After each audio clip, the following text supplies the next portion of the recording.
title says, Lil Wayne says his influence is undeniable, and it quotes him by saying, "They all look like me." And I pulled a excerpt from the interview, and it says, "Look into music, and before I stepped into it, they had music, and everyone looked a certain way and did a certain thing. Look at me, and now look at music. They all look like me." And then the interviewer asked him if he appreciated that. He said, "I love it." He said, "If I didn't, I'd be on every song saying, 'You look like me, you're trying to be like me. You taking my style.'" He said, "No, I love it. Let's get it." So Spoolz brought up an interesting point. He's like, that can be the gift and the curse, because on one hand, it's like, it's dope to have a legendary MC like Wayne to have that much impact. But the flip side is it actually contributes to watering down some of the culture, because everyone tries to be a certain way or have a certain appearance or make a certain type of record. So his influence is pretty much undeniable. We know that. Wayne is legendary. But how do you guys feel about his impact overall? Are there pros and cons, or what side are you on when it comes to that? Jay Diff, I'll come to you first. Oh, I would definitely say that majority of these artists are influenced by Lil Wayne. There's no question about that. Speaking younger artists, though, you know what I'm saying? But the thing about it is, we came from an era where everybody wanted to sound different. So everybody was trying to pretty much set themselves apart from whoever came before them.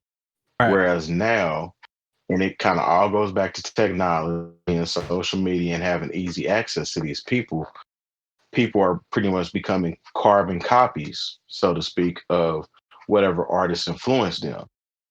And fortunately for them, it's working for them. So they continue to keep doing it. And not to take anything away from Lil Wayne, because Lil Wayne, his style kind of changed over time. You know what I'm saying? You can hear different nuances in the way that he raps versus how he rapped when he first came out. And I think that was just a matter of maybe that wasn't gonna fly for that very long. You know what I'm saying? He wasn't even allowed to cuss when he first came out until he turned 18. So once he turned 18, he turned into the Lil Wayne that we know of now. But he definitely set off the or what was one of the front runners for the mixtape trend of dropping mixtapes every few months or so, or rapping over beats. Like 50 Cent came up under that too. But the thing about Lil Wayne is he continued to say that he was the greatest rapper alive, which a lot of people actually agreed with, and they tend to flock to him and kind of took his style and mannerism. So I do agree with him on that. Okay, I could dig it. Jay Moore, what you think, man? Pro, con? It's undeniable we know what it is with his influence, but you know, how do you take it? What's your approach on it? I think his influence is definitely, undeniable. You know, because of the amount of music that he put out at any given time. You know, it slowed down after, what was it, the Carter 4, but that had to do with, contract disputes with him and Cash Money. But it's also, I think it, to a certain extent, it's also been sort of negative. He brought a lot of the drug culture to hip hop, and a lot of these artists who did not have the amount of money he has, or the amount of, it just got to a point where it was like, okay, I'm going to also be on drugs and talk about drugs and get face tattoos and, and be out here looking like a bit of a fiend. And, I was wondering where you were going with that. And unfortunately, Wayne never moved past that. I think there's a point where Wayne stopped growing. I'm just going to keep it real. Like, he's still trying to make those records that, would play maybe to, what was his height? Maybe around 2011 to 2012. I haven't seen. Somewhere in there. The exact. Probably 2008 to about 2012. Whenever his peak was, I'm thinking about like what club I was working in and what song was out. But I'm looking at somebody who unfortunately has kind of pigeonholed himself into a certain place to where Wayne, with face tattoos and the gold teeth and the drug problem, really can't grow up. you know, and it's time for, and I'm not saying everyone has to grow up and they have to evolve, but you know, when you see how certain rappers or certain MCs, if you will, have been able to, once they got to a certain point in their career. I mean, also we got to remember how young Wayne is. Maybe he's still on his way to doing that, but you know, I think so much of his he's living a rock star lifestyle, which I mean, rock stars have always done for as long as I can remember. I wouldn't necessarily put the negative connotations for as him using drugs or whatnot all on Wayne, because I don't even think he's the only rapper that, I mean, you have people back in the day, they went by like Joe Ski and Ready Rock, and you know what I'm saying, shit like that, which they didn't necessarily. We're talking about they didn't necessarily talk about generation going forward. Yeah, I mean, I would say this is what I would say to that, because he wasn't the only one that started, and once he started it, I would say that he's the most popular artist to do it. But at the same time, I don't think him alone is what would kind of put that connotation in the music. I would say wanting to be a rock star itself, because you know how people say they want to be a rock star or live like a rock star, tour or whatever, blah blah blah. I think that connotation is what pretty much kind of moved that, so to speak. No, I'm not mad at that. I agree with that. I agree with that. I just think when, you know, because I think it's crazy, because I feel like Wayne has influenced a lot of people's work ethic, but I also think he's had an influence on people with that quote unquote rock star lifestyle that, you know, like I said, it hasn't been completely advantageous for Wayne to live that rock star lifestyle, because he's got a basically a drug case hanging over him now. You know, he did a year in jail over you know, pled guilty too. Yeah, so I mean, like, you know, I want rappers to, okay, you look at his, you know, his success, and you look at what he's been able to do as far as his work ethic, but you also have to look at Lil Wayne as a cautionary tale, you know, especially when you're talking about where he had to go through with his business with Cash Money and Baby, and what he's had to go through personally with being caught up with the law enforcement system by just making some bad decisions. You know, I think it's messed up because taking that picture with Trump was going to do it for him, and unfortunately, that wasn't it. That wasn't it. Yeah, that wasn't it. I at first I thought that was him playing a long game, like he knew he had this hanging over his head, and he, okay, well, friends with the president, and I take this picture and say he wins, you know, maybe I can make this case go away, but it doesn't look like that's going to work out for him. I don't think I heard what you said, Long. Well played. Jump in if you want to, bro.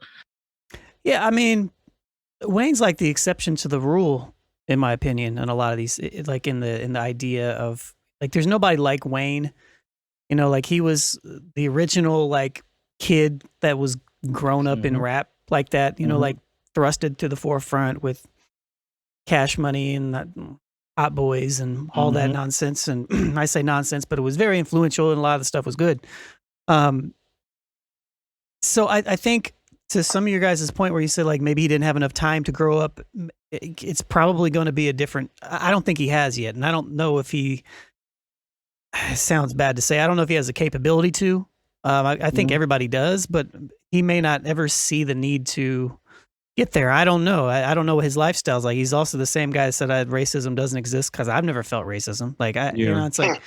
Does he not have the capability to maybe get to that point? You know, the Trump thing was even, I don't even know if we talked about that on the show, but it was just, I saw it and I was just like, he doesn't know what he's doing. Like, so I don't think you can deny his influence, the good and the bad. And that's just kind of part of it. I don't know if, here's the $1 million question.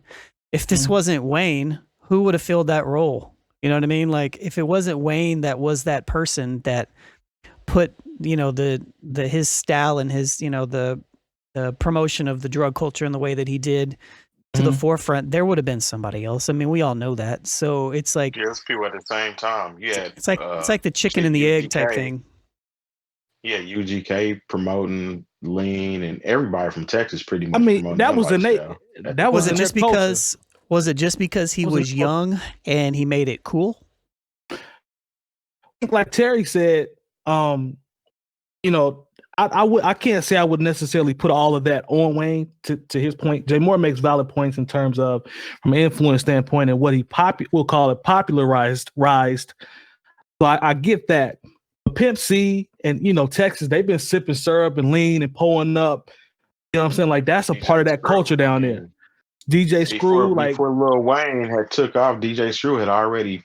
I mean, he was out here. Look, don't get me wrong, Lil Wayne was still out here, but DJ Screw passed away from pretty much codeine consumption. Lil Wayne was not at the top of his game like that. But if you think about it, also, but think about when Wayne was at the top of his game. When Wayne was at the top of his game, I mean, you know, that he was way bigger. Like, he was the man. Like when Carter 3 came out. That's the difference. Yeah, he was the he was that guy. He was that guy. I agree with that. Like, he was running this rap shit for a minute. You know, regardless of what I thought about, you know, his records. Like, because when I heard Lollipop, I was like, this is who you all call him the greatest rapper alive. Yeah. But, you know, like, you got to understand. But I understood the metrics of it. And if you're a rapper coming up behind him and you see, okay, this guy, he's got Billboard and pop and hip hop #1s. He's talking about this, and this is his lifestyle. Then you're going to emulate that. I mean, if you look at it worked for him. Yeah, I feel I'm with you on that. But at the same time, it's a lot easier to do that than to be Jay-Z.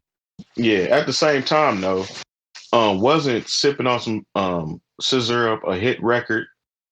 It was a hit, but it wasn't 2001. It wasn't Wayne. It was a hit record, and it was on the radio. It was on the radio, but it wasn't on. It wasn't Wayne big though. But it was in Nick's show. It wasn't a pop record. Like, Wayne was at that level where he was getting those looks from for lack of a better term, he was getting them looks from white America. When it was Sipping on Some Syrup could just stay where it was in the hood. Like, it could be in heavy rotation on your Sipping on Some Syrup was I know everybody I know in Indianapolis, especially West Siders, was heavy on 3-6 back then, whether he was white, black, Hispanic, Chinese, Korean, whatever. They was heavy on 3-6 back then. I think it's age too, though. I think it's age. What I'm saying is, Sipping on Some Syrup, that's a good point by Lone as well with the age. But Sipping on Some Syrup was never a milli. It was never a milli. It was never that big to me. I don't think it made Millie, it. He was not talking about. Oh no, but I'm talking about on some syrup. I'm talking about. Well, I'm saying. Well, let me kind of rephrase what I'm saying here. So that was a mainstream song that specifically talked about doing drugs from the intro through the whole. The end of the song. That's pretty much what I'm saying. So as far as an influence nugget per se, people that was listening to that or heard the whole song is talking about that. Now, Lil Wayne, his music, you knew he was on it. You knew he was doing these drugs or whatnot. But he doesn't necessarily have whole songs where he's talking about using a drug. You follow what I'm saying? No, I see. I know exactly. I see what you're saying, but it's song verse. Mm-hmm. You know, it influences more than just the songs he's doing, right? So right. That's we were in an era of transparency in the beginnings of social media. I mean, there were just like whenever I would see an interview with Lil Wayne, he'd have that double styrofoam cup. We know what that is. That's a fact. Yeah. So that influenced as many people as his songs that were on the radio, because it was all eyes on Lil Wayne. So when he was on TV talking to 𝐀𝐁𝐿, I remember this interview, and he had the double styrofoam cup. You know, they like Pimp C never got to talk to 𝐀𝐁𝐿. Yeah. And you think about it with I remember that quote. It's my cup. Why are you worried about what's in my cup? Yeah, 100%. You know what's in that goddamn cup. Go ahead, Long. Yeah. No, I mean, do you remember when like eating pussy became a thing in music? Because for a long time in hip hop, it was like frowned upon. Then all of a sudden, it was like everybody was talking about it. Between that and eating ass, like that. With that, I was like, this conversation took a turn, but like I'm just gonna say it. I just remember I was like, when did y'all stop doing all this? Like, when did y'all start popping pills and eating ass? Like, you know what? We gonna go ahead and go to the next topic because this could go down the shit. This could go down the shit sandwich lane. Why you always scared? Why you always scared to talk about it? You might as well talk about it, man. Nah, we don't have any ramp content. There's no ramp content. If you've enjoyed this segment of the New Old Heads podcast, make sure to join our live show every Tuesday at 9 p.m. Eastern at twitch.tv/bringingdowntheband and join our private Discord community with talks on hip hop, music, news, and everything else.